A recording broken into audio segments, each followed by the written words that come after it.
യോഹന്നാൻ എഴുതിയ സുവിശേഷം അധ്യായം 3. പരീശന്മാരുടെ കൂട്ടത്തിൽ യഹൂദന്മാരുടെ ഒരു പ്രമാണിയായി നിക്കോദേമോസ് എന്നു പേരുള്ളൊരു മനുഷ്യനുണ്ടായിരുന്നു. അവൻ രാത്രിയിൽ അവൻ്റെ അടുക്കൽ വന്ന് അവനോട്, റബ്ബി, നീ ദൈവത്തിൻ്റെ അടുക്കൽ നിന്ന് ഉപദേഷ്ടാവായി വന്നിരിക്കുന്നു എന്ന് ഞങ്ങൾ അറിയുന്നു. ദൈവം തന്നോടുകൂടെ ഇല്ലെങ്കിൽ നീ ചെയ്യുന്ന ഈ അടയാളങ്ങളെ ചെയ്യുവാൻ ആർക്കും കഴിയുകയില്ല എന്ന് പറഞ്ഞു. യേശു അവനോട്, ആമേൻ ആമേൻ, ഞാൻ നിന്നോട് പറയുന്നു, പുതുതായി ജനിച്ചില്ല എങ്കിൽ ദൈവരാജ്യം കാണുവാൻ ആർക്കും കഴിയുകയില്ല എന്ന് ഉത്തരം പറഞ്ഞു. നിക്കോദേമോസ് അവനോട്, മനുഷ്യൻ വൃദ്ധനായ ശേഷം ജനിക്കുന്നത് എങ്ങനെ? രണ്ടാമതും അമ്മയുടെ ഉദരത്തിൽ കടന്ന് ജനിക്കാമോ എന്ന് ചോദിച്ചു. അതിന് യേശു, ആമേൻ ആമേൻ, ഞാൻ നിന്നോട് പറയുന്നു, വെള്ളത്താലും ആത്മാവിനാലും ജനിച്ചില്ല എങ്കിൽ ദൈവരാജ്യത്തിൽ കടപ്പാൻ ആർക്കും കഴിയുകയില്ല. ജഡത്താൽ ജനിച്ചത് ജഡമാകുന്നു, ആത്മാവിനാൽ ജനിച്ചത് ആത്മാവാകുന്നു. നിങ്ങൾ പുതുതായി ജനിക്കണമെന്ന് ഞാൻ നിന്നോട് പറകയാൽ ആശ്ചര്യപ്പെടരുത്. കാറ്റ് ഇഷ്ടമുള്ളയിടത്ത് ഊതുന്നു, അതിൻ്റെ ശബ്ദം നീ കേൾക്കുന്നു, എങ്കിലും അത് എവിടെ നിന്ന് വരുന്നുവെന്നും എവിടേക്ക് പോകുന്നുവെന്നും അറിയുന്നില്ല. ആത്മാവിനാൽ ജനിച്ചവനെല്ലാം അതുപോലെയാകുന്നു എന്ന് ഉത്തരം പറഞ്ഞു. നിക്കോദേമോസ് അവനോട്, ഇതെങ്ങനെ സംഭവിക്കും എന്ന് ചോദിച്ചു. യേശു അവനോട് ഉത്തരം പറഞ്ഞത്, നീ ഇസ്രായേലിൻ്റെ ഉപദേഷ്ടാവായിരുന്നിട്ടും ഇത് അറിയുന്നില്ലയോ? ആമേൻ ആമേൻ, ഞാൻ നിന്നോട് പറയുന്നു, ഞങ്ങൾ അറിയുന്നത് പ്രസ്താവിക്കുകയും കണ്ടത് സാക്ഷീകരിക്കുകയും ചെയ്യുന്നു. ഞങ്ങളുടെ സാക്ഷ്യം നിങ്ങൾ കൈക്കൊള്ളുന്നില്ലതാനും. ഭൂമിയിലുള്ളത് നിങ്ങളോട് പറഞ്ഞിട്ട് നിങ്ങൾ വിശ്വസിക്കുന്നില്ലെങ്കിൽ സ്വർഗത്തിലുള്ളത് നിങ്ങളോട് പറഞ്ഞാൽ എങ്ങനെ വിശ്വസിക്കും? സ്വർഗത്തിൽ നിന്ന് ഇറങ്ങി വന്നവനായി സ്വർഗത്തിലിരിക്കുന്നവനായ മനുഷ്യപുത്രനല്ലാതെ ആരും സ്വർഗത്തിൽ കയറിയിട്ടില്ല. മോശെ മരുഭൂമിയിൽ സർപ്പത്തെ ഉയർത്തിയതുപോലെ മനുഷ്യപുത്രനെയും ഉയർത്തേണ്ടതാകുന്നു. അവനിൽ വിശ്വസിക്കുന്ന ഏവനും നിത്യജീവൻ പ്രാപിക്കേണ്ടതിന് തന്നെ. തൻ്റെ ഏകജാതനായ പുത്രനിൽ വിശ്വസിക്കുന്ന ഏവനും നശിച്ചു പോകാതെ നിത്യജീവൻ പ്രാപിക്കേണ്ടതിന് ദൈവം അവനെ നൽകുവാൻ തക്കവണ്ണം ലോകത്തെ സ്നേഹിച്ചു.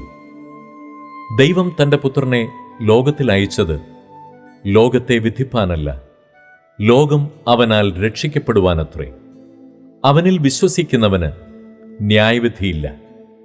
വിശ്വസിക്കാത്തവന് ദൈവത്തിൻ്റെ ഏകജാതനായ പുത്രന്റെ നാമത്തിൽ വിശ്വസിക്കായികയാൽ ന്യായവിധി വന്നു കഴിഞ്ഞു.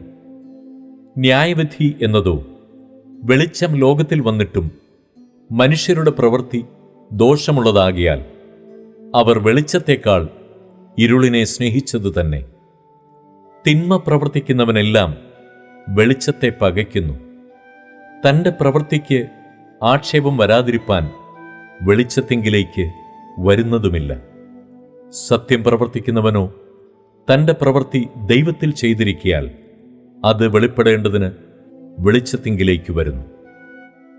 അതിൻ്റെ ശേഷം യേശു ശിഷ്യന്മാരുമായി യഹൂദ്യദേശത്ത് വന്ന് അവരോടുകൂടെ സ്നാനം കഴിപ്പിച്ചുകൊണ്ടിരുന്നു. യോഹന്നാനും ശലേമിനരികത്ത് ഐനോനിൽ സ്നാനം കഴിപ്പിച്ചുകൊണ്ടിരുന്നു. അവിടെ വളരെ വെള്ളമുണ്ടായിരുന്നു. ആളുകൾ വന്ന് സ്നാനമേറ്റു. അന്ന് യോഹന്നാനെ തടവിലാക്കിയിരുന്നില്ല. യോഹന്നാന്റെ ശിഷ്യന്മാരിൽ ചിലർക്ക് ഒരു യഹൂദനുമായി ശുദ്ധീകരണത്തെക്കുറിച്ച് ഒരു വാദമുണ്ടായി. അവർ യോഹന്നാന്റെ അടുക്കൽ വന്ന് അവനോട്, റബ്ബി, യോർദാനക്കരെ നിന്നോട് കൂടെ ഇരുന്നവൻ, നീ സാക്ഷീകരിച്ചിട്ടുള്ളവൻ തന്നെ ഇതാ സ്നാനം കഴിപ്പിക്കുന്നു, എല്ലാവരും അവൻ്റെ അടുക്കൽ ചെല്ലുന്നു എന്ന് പറഞ്ഞു.